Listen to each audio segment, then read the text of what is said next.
Buenas tardes, hermanos. Espero que se encuentren todos muy bien. Nosotros aquí disfrutando de un clima maravilloso, súper frío, como se pueden dar cuenta. Amaneció lloviendo bastante. Hemos tenido una semana de lluvia. Hoy pregunto, ¿estás usando tus dones correctamente? La Biblia dice en Efesios 4, del 11 al 16. Él mismo constituyó a unos apóstoles, a otros profetas, a otros evangelistas, a otros pastores y maestros, a fin de perfeccionar a los santos para la obra del ministerio, para la edificación del cuerpo de Cristo, hasta que todos lleguemos a la unidad de la fe y del conocimiento del Hijo de Dios, a un varón perfecto, a la medida de la estatura de la plenitud de Cristo, para que ya no seamos niños fluctuantes llevados por doquiera de todo viento de doctrina, por estratagema de hombres que para engañar emplean con astucia las artimañas del error, sino que siguiendo la verdad en amor, crezcamos en todo en aquel que es la cabeza, esto es Cristo, de quien todo el cuerpo bien concertado y unido entre sí por todas las coyunturas que se ayudan mutuamente según la actividad propia de cada miembro, recibe su crecimiento para ir edificándose en amor. La epístola de los Efesios fue escrita por el apóstol Pablo mientras se encontraba preso en Roma, ¿verdad? Su propósito principal era enseñar a los nuevos creyentes los principios básicos del Evangelio de Jesucristo. En el pasaje de hoy, Pablo les habla de un aspecto sumamente importante en la vida de cada cristiano, los dones espirituales. Dios, por medio de su espíritu, capacita a sus hijos con habilidades especiales para llevar a cabo ciertas tareas. De esta manera, el pueblo de Dios estará equipado para hacer un mejor trabajo para su reino, edificando la iglesia, o sea, el cuerpo de Cristo, hasta una posición de fortaleza y madurez, hasta que todos lleguemos a la unidad de la fe y del conocimiento del Hijo de Dios, a un varón perfecto a la medida de la estatura de la plenitud de Cristo. En su primera carta a los Corintios, Pablo dice que el Espíritu Santo asigna los diferentes dones: palabra de sabiduría, palabra de ciencia, fe, dones de sanidad, el hacer milagros, profecía, discernimiento de espíritus, diversos géneros de lenguas, interpretación de lenguas, repartiendo a cada uno en particular como Él quiere. Es nuestra responsabilidad usar los dones que Dios nos ha dado para servirle y ayudar al crecimiento de otros, a fin de perfeccionar a los santos para la obra del ministerio, para la edificación del cuerpo de Cristo, dice el pasaje de hoy, ¿verdad? También el apóstol Pedro escribió lo siguiente en su primera carta: cada uno, según el don que ha recibido, ministrelo a los otros, como buenos administradores de la multiforme gracia de Dios.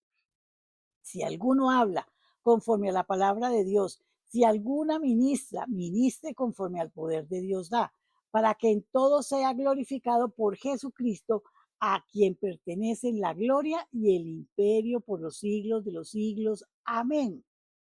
Seríamos pobres administradores si ignoramos los dones y los talentos que el Espíritu Santo nos ha dado. Debemos usar nuestras habilidades para glorificar al Señor, no para glorificarnos a nosotros mismos o cualquier otra persona, o incluso para glorificar la habilidad misma.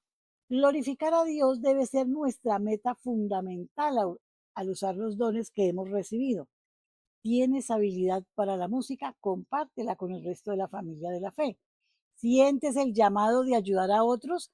Hazlo en el amor de Cristo para que Él sea glorificado. ¿Sientes el deseo de servir en tu iglesia? No sientas temor ni vergüenza en llevar a cabo cualquier trabajo por insignificante que te parezca. ¿Tienes el talento para predicar el Evangelio? Habla de acuerdo a las palabras de Dios y ministra conforme al poder de Dios da, dándole siempre la gloria a Él. Pero hazlo todo de corazón para agradar a Dios y no a los hombres, sabiendo que del Señor recibiréis la recompensa, la herencia, porque a Cristo el Señor servís, dice Colosenses. Debemos ejercer nuestras habilidades en el poder y el control del Espíritu Santo, nunca a través de nuestros propios esfuerzos.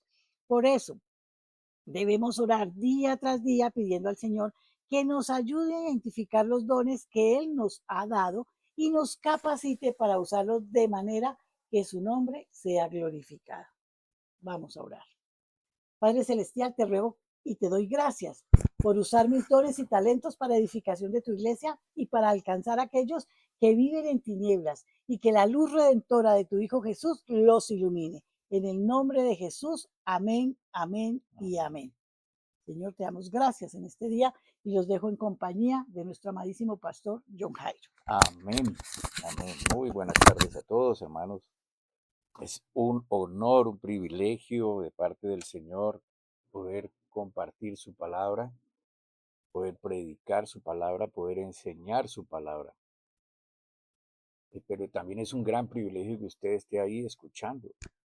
Y no privilegio para mí, aunque me siento honrado, pero privilegio para usted mismo de que Dios haya tocado su corazón y en este momento usted esté dedicando este tiempo para el Señor. Y por eso le pido, hágalo con todo su ser, espíritu, alma y cuerpo. No deje que actividades cotidianas, que otras cosas sean distractores. Permita, permítase usted mismo ese privilegio de escuchar palabra de Dios. Y le hago énfasis en palabra de Dios porque yo no vengo a hablar de mí ni de lo que a mí me parece, sino de lo que Dios nos enseña, nos ilustra a través de su palabra, que es grandioso, es insondable. Yo llevo 30 y no sé cuántos años en esto, estudiando y cada vez aprendo mucho más y cada vez me doy cuenta de que sé menos. Y cada vez me doy cuenta de que necesitamos hacer énfasis, sobre todo en lo que acaba de decir Cielo, en estos dones, ponerlos al servicio de todos. Mi don no es un don que yo proporciono, sino que me proporciona el Espíritu Santo. Es de poder predicar, enseñar la palabra de Dios. Por eso soy llamado pastor. No, no quiere decir que yo estoy más cerca de Dios. Todos estamos al mismo nivel, pero tenemos esa proximidad con la palabra, llenándonos de ella, porque en ella está la vida. Y recuerdo un pasaje que está allí en el Nuevo Testamento donde Jesús le decía a los fariseos, ustedes indagan, ustedes buscan en las escrituras como si ahí estuviera la vida y la vida se les presenta, soy yo y ustedes no lo reconocen. Él es el verbo, Él es la palabra, Él es el Espíritu, Él es el Señor, Él es el Padre, Él es Dios hombre que vino a dar su vida por todos nosotros. Y eso tenemos que aprender a conocerlo, entenderlo y a recibirlo por fe. Y en esa medida en que vamos recibiendo por fe, que vamos entendiendo la palabra, pues también la fe quiere decir creer y hacer. ¿Y por qué creer y por qué hacer? Pues porque si usted entiende lo que hizo Dios en sí mismo, la persona de Jesús, humillándose a sí mismo, dice la palabra, para mostrarse como nosotros, como un ser humano, y traernos esa buena noticia de que Él es verdadero, de que Él existe, de que Él quiere lo mejor para nosotros, de que Él dio su vida para que todos fuésemos salvos, no tuviéramos que pagar nosotros, no fuésemos apartados de Él por la eternidad, todo por amor a nosotros. Si nosotros entendemos todas estas cosas, pues, ¿por qué no creer? Creer es fe y consecuentemente hacer, no es solamente creer. Es decir, eh, si yo creo en el matrimonio y propongo matrimonio a una persona, ¿por qué lo hago? Primero, tengo fe en el amor. Segundo, tengo fe en que ese amor es recíproco. Tercero, tengo fe en que podemos unir nuestra vida y hacer un proyecto juntos. Y cuarto, porque podemos simplemente unificar criterios, ideas, proyectos, programas, vida y hacer una sola vida, no vivir juntos separados. Y para esto hay que aprender, hermanos. Por eso, todo lo que hay que vivir en la vida lo tenemos que aprender, porque hemos aprendido lo malo y el Señor quiere aprender a enseñarnos lo bueno. Él a través de su palabra nos hace la diferencia, nos establece la diferencia entre lo que es bueno, lo que es malo, nos descubre el error en lo que hemos creído, en el engaño que se ha levantado en este mundo, el sistema de vida de este mundo, que es dirigido por Satanás, esa es otra cosa que descubrimos a través de la palabra de Dios, descubrimos que Satanás es verdadero, que existe, que está, que tiene un ejército trabajando a su favor, que simplemente se trata de influir en las personas. ¿Y en quién influye? En todo aquel que esté pendiente de simplemente seguir sus emociones, su capacidad, sus deseos, y no la palabra de Dios, no la verdad de Dios. Dios es el camino, la verdad, la vida, el camino que por medio de la verdad nos conduce a la vida. Entonces deberíamos aprender lo que es la verdad. Creemos saber verdades, creemos con nuestra inteligencia corta y miope, creemos que tenemos mucha inteligencia y mucha sabiduría. Tenemos inteligencia, claro, porque Dios no hizo seres eh, eh, sin capacidad de razonar.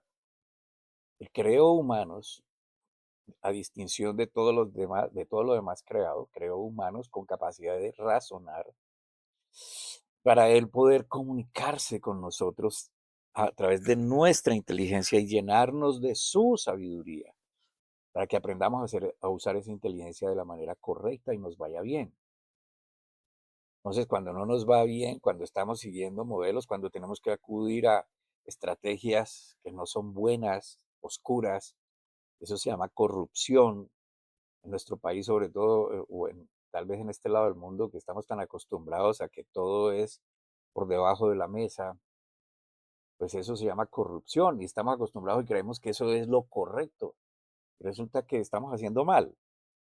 Pero como creemos que es lo correcto, todo el mundo lo hace y porque aquel lo hace, yo también lo hago y mientras no le haga daño a nadie, pues no importa. Y resulta que eso es malo porque eso deriva en una y otra cosa peor aún. Entonces tenemos que aprender a vivir esa nueva vida que nos ofrece el Señor. Eso se llama un nuevo nacimiento, parte del nuevo nacimiento que es recibir el Espíritu Santo por fe, creyendo en lo que Él hizo en la cruz por nosotros y comenzar a educar, a reeducar nuestra mente. Entonces vamos a crear nuevos hábitos conforme a esa nueva naturaleza, crear una nueva actitud de vida, un nuevo comportamiento de vida que es muy diferente a, a la vida que traíamos anteriormente, que infortunadamente algunos lo llaman fanatismo y no tiene nada que ver con fanatismo, tiene que ver con simplemente entendimiento, descubrir y aceptar que hay una verdad y que hay una mentira, y que hay un padre de la mentira y que hay un Padre eterno que es verdadero y justo y correcto y que no admite equivocación alguna, pecado alguno en su propio ser. Entonces, seguimos en el tema de lo que es caminar en el espíritu, andar, vivir por el espíritu son dos cosas diferentes. Y vivir por el Espíritu ya establecimos que es simplemente la nueva vida que nos da el Espíritu y esa nueva vida es vida eterna junto a Él, en Él, por siempre. Eh, eh, los que no creen pues van a tener su propia vida como la escogieron, en la maldad que escogieron, el estilo de vida que escogieron y van a estar llenos de esto y por supuesto pues ahí hay oscuridad y tinieblas. Entonces caminar en el Espíritu y vivir por el Espíritu son términos que hemos estado estudiando conforme la Biblia le enseña. Pero a veces necesitamos ahondar más en ese conocimiento porque nos damos cuenta que todavía no hay un reflejo en nuestra vida, en nuestras acciones, en todas aquellas cosas que vivimos, sobre todo en privado, que no enseñan ni nos enseñan a sí mismos. Esa nueva identidad que se supone se deriva del conocimiento de la voluntad del Padre. Por eso no sabemos escoger, por ejemplo, nuestros gobernantes, nuestros líderes, teniendo en cuenta, teniendo en cuenta que ninguno es perfecto, pero sí podemos distinguir entre lo que es total desorden, total oscuridad, corrupción, inmoralidad, eh, abuso y lo que es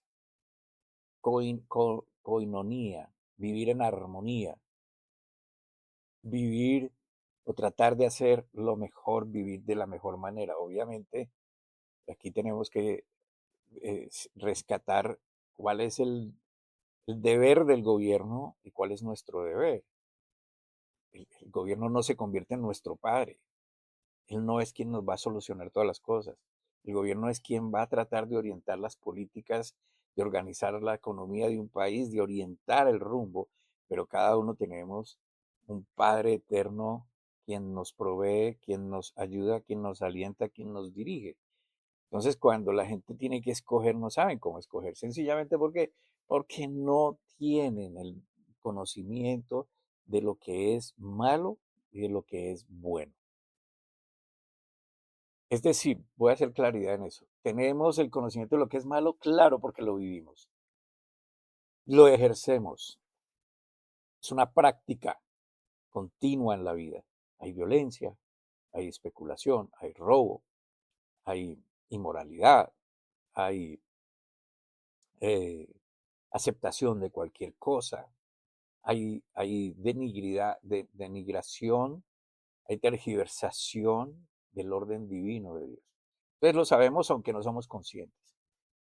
Pero poco sabemos de lo bueno. ¿Por qué lo digo? Pues porque seguimos aceptando lo que es malo y vivimos conforme a eso como si nada pasara. Se vuelve parte, como decimos coloquialmente, parte del paisaje. Entonces, no tener este conocimiento, este entendimiento, pues nos lleva por el camino de siempre. Y cuando tenemos que enfrentar el momento, el reto de la vida, que es la transición entre dejar este cuerpo y seguir adelante, lo llamamos comúnmente muerte. Pues ahí es cuando viene el resumen de la vida y ahí es cuando viene el temor y el crujir de dientes porque no, la gente no sabe, gran mayoría no sabe para dónde van. Tampoco saben en qué consiste y de qué depende ir a ese lugar. Es por eso la gente, la mayoría de las personas se enfrentan con mucho miedo ese momento. ¿Sí? No estoy hablando de la tristeza que produce el desprendimiento de los seres queridos. Es obvio que eso duele, que eso es normal, pero nos refresca el alma cuando entendemos para dónde vamos. Y en eso tendríamos que profundizar mucho en nuestra mente para enfrentar esos momentos. Entonces, todas aquellas cosas que todavía, sobre todo, estoy hablando más que todo al creyente, el que está familiarizado con la palabra de Dios, y siente que su vida sigue como igual. Hay una lucha constante, los patrones de vida se repiten, la gente inclusive nos señala porque lo que predicamos no es lo que ellos ven en nosotros. Pasan los años y creemos que debemos participar activamente de todas las actividades que nos ofrecen en las congregaciones. Creemos que ahí está la solución, que haciendo cosas dentro de las congregaciones nuestro ser va a cambiar. Estudiamos más, nos involucramos en toda clase de estudios de ¿cómo se llama? Bueno, evangelismo, de proyectos, bueno, en fin, cosas. Ayunamos más, eh, creamos grupos de oración más intensos. Hay gente que ora con más intensidad y con más tiempo y nada pasa. Y seguimos viendo las mismas conductas en nuestra propia persona, porque somos expertos en ver las conductas en los demás, pero no en los propios, no en la propia persona. Y entonces esto es frustrante, hermanos. Esto nos conduce casi la mayoría de las veces, después de que hacemos todo, de que hacemos, nos integramos, vamos y predicamos, oramos, y estamos seguros de que creemos, pero se repiten los patrones, comenzamos a buscar culpables. Entonces ya es la culpa del pastor, que ese pastor no tiene unción, no tiene poder, o la iglesia está muerta, los músicos no cantan con unción, y etcétera, y etcétera, y etcétera. Y entonces muchos comienzan a buscar otras congregaciones y dejan que sus emociones les indiquen qué es verdadero y qué es falso. Vuelven a ser guiados por lo mismo que han sido guiados toda la vida. Comienzan entonces a atribuirle a agentes externos la causa del por qué se sigue viviendo de la misma manera, porque se repiten los mismos patrones. Es frustrante. Claro, porque la mejor intención es, yo quiero cambiar, yo ya soy un hijo de Dios. Y entonces nos enfocamos en todo lo que nos ofrecen. Y ahí está el estudio, y ahí está el ayuno y la oración. Y los pastores, muchos de ellos con buenas intenciones o hermanos muy queridos, y nos dicen, es que usted no ora suficiente.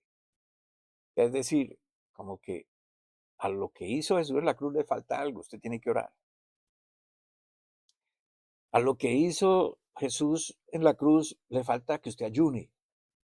No estoy en contra de eso, pero eso no es lo que cambia a la persona. ¿Sí? Recuerde que aquí el Señor siempre nos invita a que todo lo hagamos con entendimiento. Si usted ora, lo haga con entendimiento. Si usted canta, lo haga con entendimiento. Que todo lo que haga, lo haga como para su gloria. Que todo lo que haga usted, lo mínimo que haga, lo haga como para Dios. Y si no entendemos nada de eso, simplemente son frases muy bonitas que se repiten y ya. Entonces la razón verdadera es que no se vive la nueva vida a conciencia, sino que se sigue basando en lo experiencial, experimental. Es decir, no sé si estoy usando las palabras correctas, pero es más que todo en lo emocional, lo que se siente, mas no se vive un cambio real a conciencia con base en el entendimiento de la verdad de Dios que nos es enseñada. Entonces, por ejemplo, la gente va a las congregaciones el día que van a su culto y tenemos un formato y entonces está la oración, está la alabanza, está los diezmos, las ofrendas, la publicidad o los programas, los anuncios de la congregación, viene la predicación. Entonces la gente dice, no, es que la música hoy no me llenó. No, es que hoy la palabra del pastor, el pastor no estaba como entusiasta. No, es que hoy sí, la palabra estuvo bonita, pero le faltó como vigor.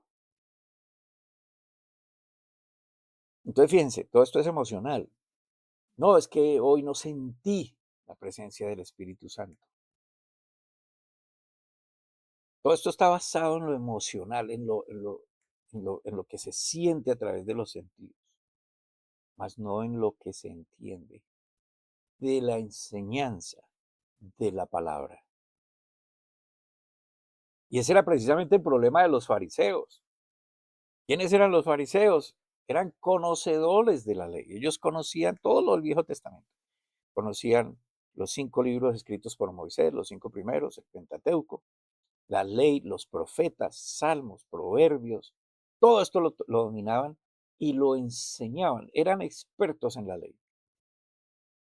Practicaban fielmente todos los rituales religiosos en el templo. Demandaban además el cumplimiento de la ley a los demás, pero sus vidas seguían siendo igual. No había bondad en ellos, no había misericordia en ellos. Eran, como dijo el Señor, por fuera eran lindos, pero por dentro muertos. Sepulcros blanqueados, dijo el Señor.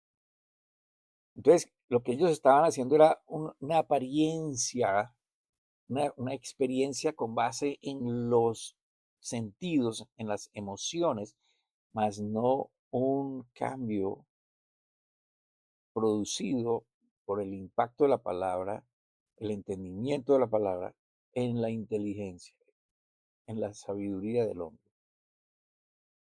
Tenemos el relato, por ejemplo, en Lucas, en el capítulo 18.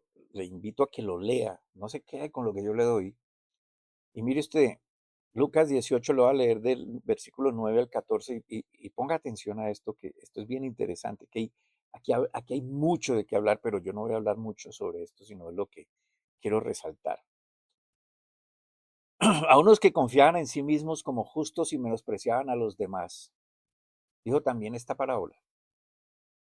Escuche, a unos que confiaban en sí mismos como justos y menospreciaban a los demás. Dijo también esta parábola. 2 hombres subieron al templo a orar. Uno era fariseo y el otro era publicano. El fariseo de pie oraba para sí mismo estas cosas. Mire, esto es el Señor Jesús enseñando. O sea, el Señor Jesús, ¿cuál era la virtud del Señor Jesús? Era Dios hecho hombre. Él conocía el corazón de los hombres, es decir, él conocía el pensamiento de los hombres, las intenciones de los hombres, ¿sí? Entonces él da esta enseñanza con base en lo que él conoce de los hombres. El fariseo de pie oraba para sí mismo estas cosas, no para Dios. Dios, te doy gracias porque no soy como los demás hombres, ladrones, injustos, adúlteros, ni aún como este publicano. Ayuno 2 veces a la semana, doy diezmos de todo lo que gano. Mas el publicano a distancia no quería ni aún alzar los ojos al cielo, sino que se golpeaba el pecho diciendo, Dios, sé propicio a mí, pecador. Es como Dios, ayúdame. Os digo que éste descendió a su casa justificado antes que el otro, porque cualquiera que se enaltece será humillado y el que se humilla será enaltecido. La confianza en sí mismo para justificarse ante Dios es el principio de la altivez.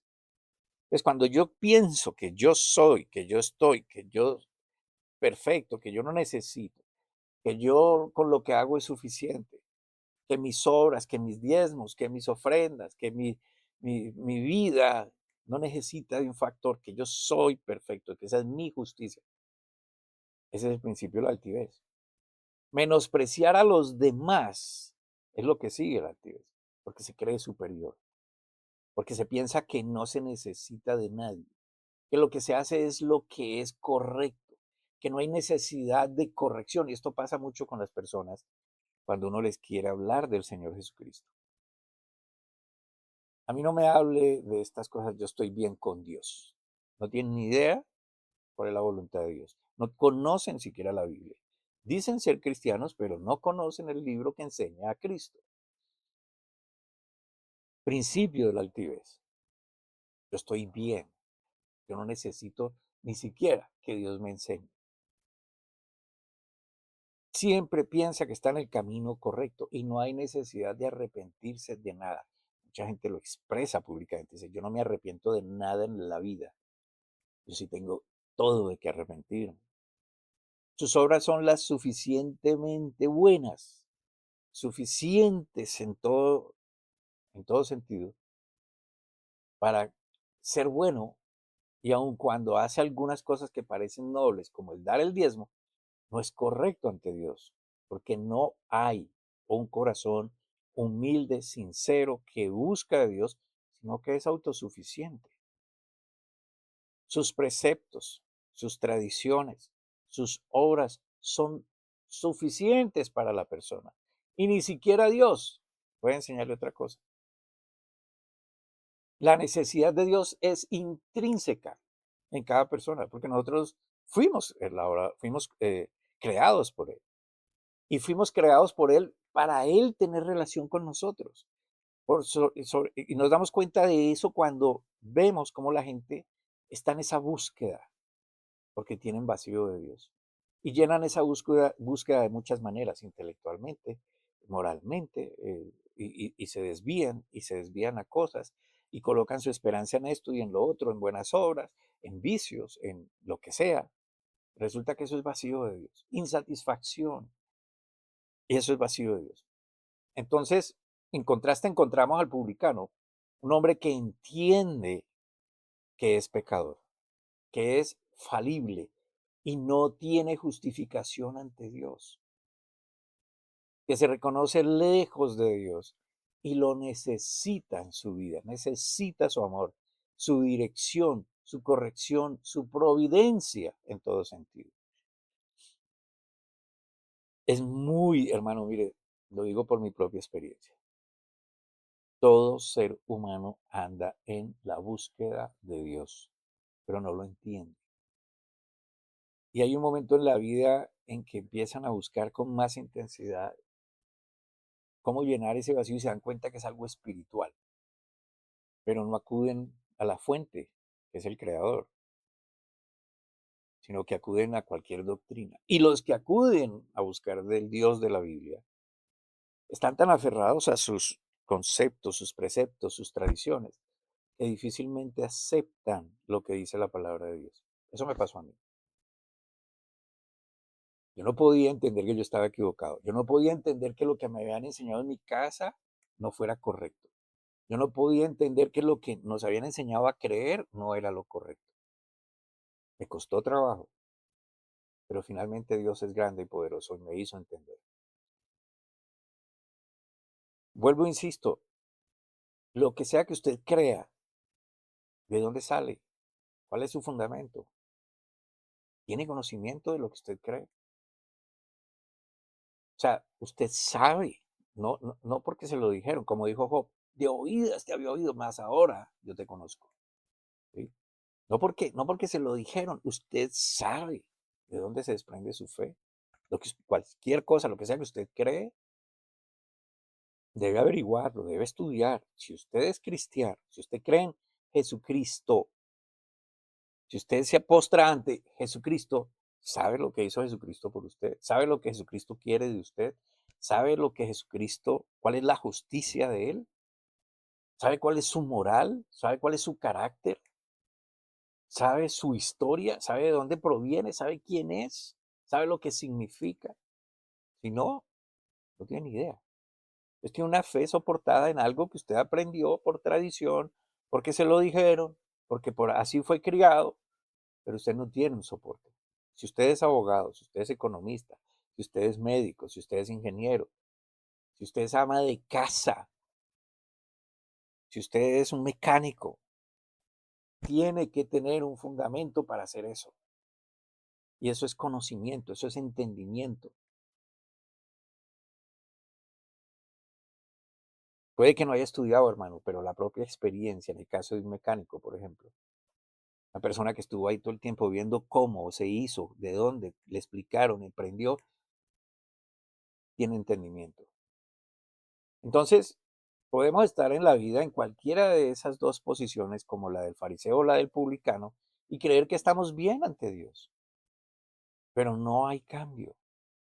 Un cambio evidente que refleje ese deseo de dejar atrás la vida que nos lleva a ser esclavos del pecado. Es necesario recordar que el pecado es el arma del enemigo de las almas para llevar a las personas a la autodestrucción física, espiritual, moral y físicamente, a destruir a los demás en todo sentido, igual espiritual, moral, físicamente.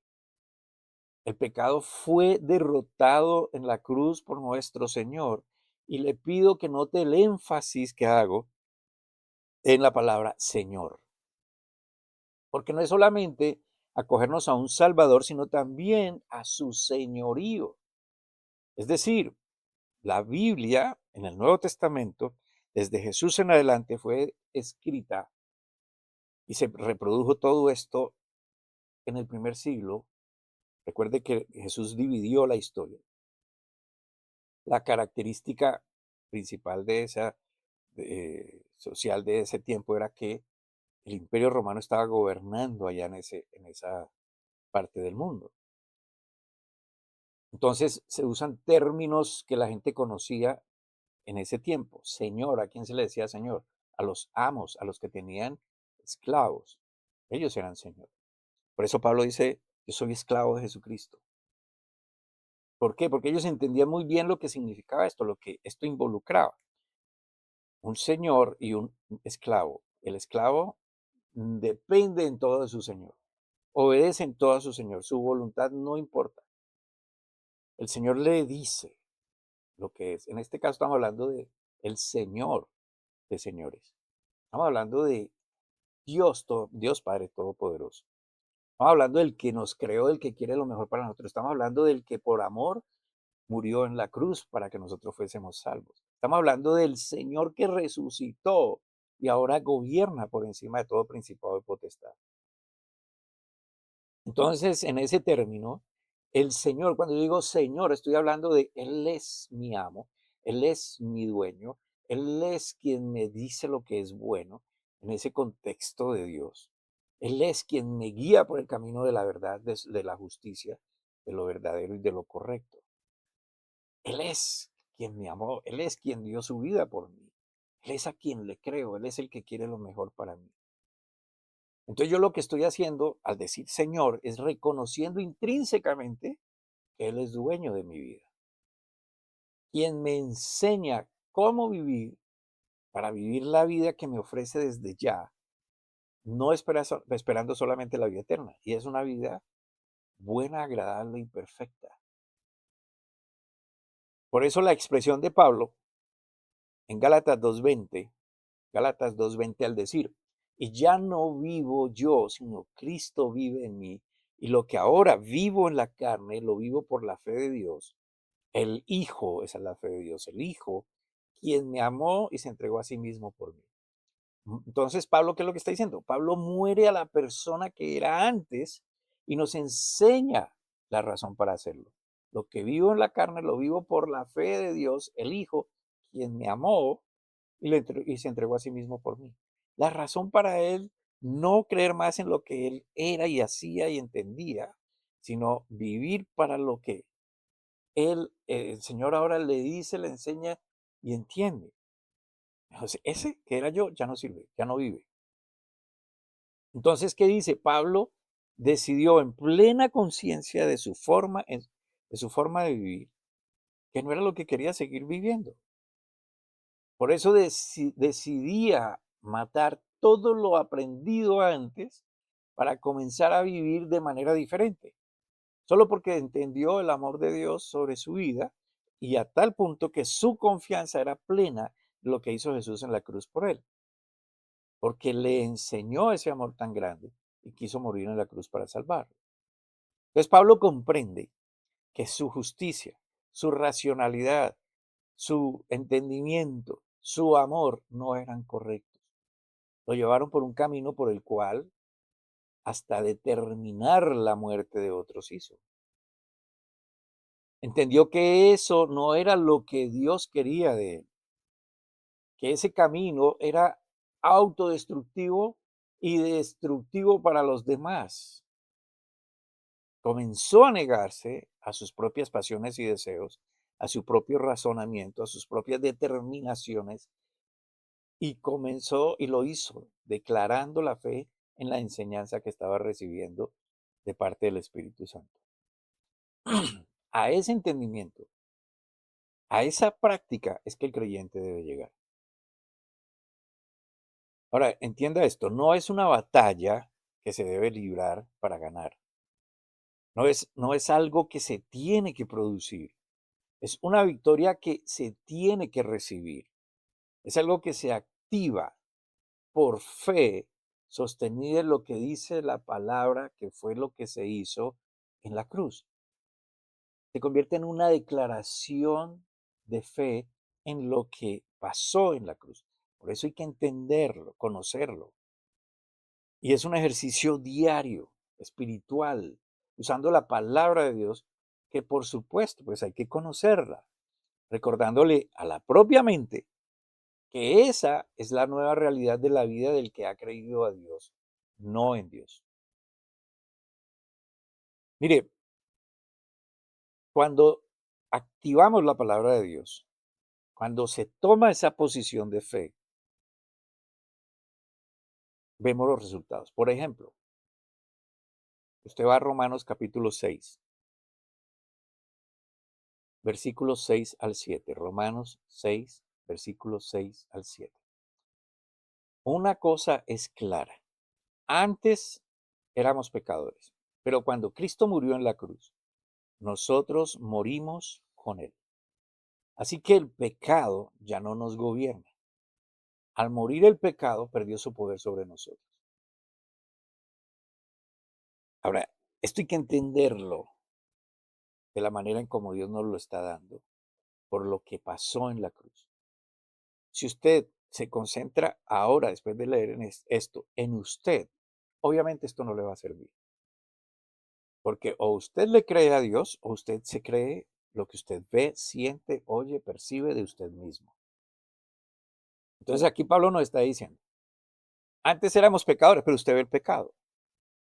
Antes, pero cuando Cristo murió en la cruz, Nosotros morimos con Él, pero Pablo no murió con Cristo en la cruz.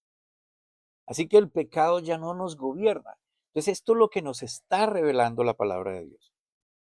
Si usted ha creído en la justicia de Dios, es decir, Jesús pagó por sus pecados, usted ya es exento, usted no tiene que pagar. Usted ha sido liberado del gobierno del pecado en su vida.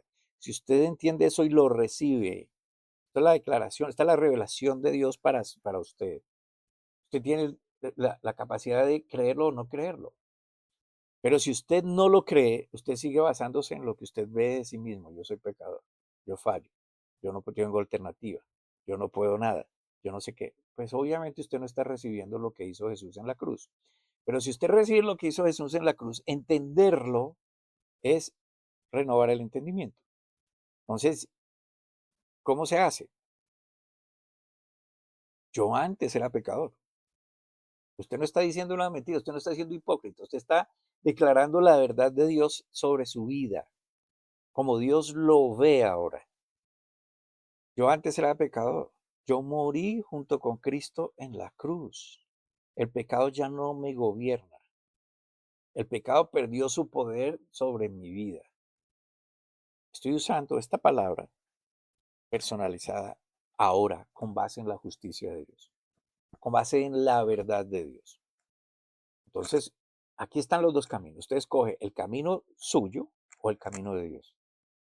Pero si usted escoge el camino de Dios, esto es lo que tiene que trabajar a diario. Tiene que trabajarlo a diario. Tiene que renovar su entendimiento. ¿Ve? Porque en la medida en que usted reproduzca, escuche, la palabra de Dios en su pensamiento, usted va adquiriendo la naturaleza de Cristo en usted, la mente de Cristo en usted. Y usted va viendo cómo el poder de esa palabra de Dios comienza a hacer su efectividad. Viene la tentación en cualquiera de sus naturalezas. Hasta ahí no hay problema, no hay pecado. Hay solo una seducción. La tentación es una seducción, ¿sí? Pero si la concentración es en esa tentación y se permite una idealización de lo que puede pasar con esa seducción, lo que sigue es caer en el pecado. Por ejemplo, estoy en escasez. ¿Qué necesito? Cubrir necesidades. Plata. Viene la tentación, el prestamista. Yo tengo la plata. Usted me paga el 10%. ¿Por qué es tentación? Porque el Señor me dice no se endeude, no pida prestado. Pero además están abusando la tentación, o sea, 10%. Eso está diseñado para quitarle todo lo que le queda. Pero usted dice, pero esta es mi solución. Entonces usted empieza a formar el video o a idealizar. No, pero es que si yo cojo esta plática ahora, yo puedo pagar esto, puedo pagar lo otro, puedo comprar esto que me hace falta, y de alguna manera yo busco cómo pagarlo. Usted ya empezó a fecundar el pecado. Coge el préstamo, cayó en el pecado. Y luego empieza a vivir las consecuencias del pecado. Pero si usted se abstiene y empieza, el Señor es mi proveedor, nada me faltará. Él lo ha prometido, su palabra dice que Él nunca me abandonará, que Él no me dejará padecer más de lo que yo. Usted comienza a combatir su naturaleza caída con la naturaleza que Dios quiere que usted tenga, que usted es hijo de Él, que usted no necesita de esas cosas, del pecado, sino que usted cree en la provisión que Él le va a enviar. Usted simplemente confíe y espere. El Señor es grande y poderoso, hermano. Entonces, si eso es concentrarnos en la palabra de Dios, si en lugar de concentrarme en la seducción, me concentro en la palabra, como la anterior que leí, y digo algo así, yo antes era pecador, pero he muerto con Cristo, así que el pecado ya no me gobierna. Y medito en lo que acabo de declarar, y sigo pensando, el pecado ya no me gobierna, yo ya morí con Cristo. Dejo que el producto de esa meditación gobierne mi pensamiento y entonces estoy comenzando a recibir la victoria. Estoy dejando que el señorío se haga realidad en mi vida. Estoy siguiendo la instrucción del Espíritu Santo que me ha revelado esta verdad, porque la palabra fue revelada por el Espíritu Santo. Y el resultado comienza a verse cada vez mucho más efectivo en la medida que la práctica de la palabra sea constante. Por ejemplo, a usted le tocó una vida ahoritica que tiene que hacer cosas, ¿no? Usted parece que no fuera para ninguna parte con eso. Usted está cansado de hacer eso. Usted piensa que no ah, merece vivir lo que está viviendo. Pero si usted es creyente, y yo lo digo con base en mi experiencia, si usted es creyente y comienza a pensar, todo lo que hago lo hago como para Cristo, porque de Él recibo la recompensa y no de los hombres. Eso lo dice la palabra. Y comienzo a hacerlo. Esto es lo que hay que hacer. Esto es lo que hay. Punto. No hay alternativa. Yo puedo tener dos enfoques. O me amargo la vida viviendo lo mismo todos los días, pensando en no lo merezco, no es justo, no voy para ninguna parte, no progreso. O usted se enfoca en lo que Dios le está diciendo. Y usted comienza, lo voy a hacer para ti, Señor, para tu gloria, para tu honra. Tú eres el que está aquí, te voy a atender, te voy a hacer como para ti. Porque la recompensa viene de ti. Yo no necesito que los hombres me digan nada ni que nadie me estimule. La recompensa viene de ti.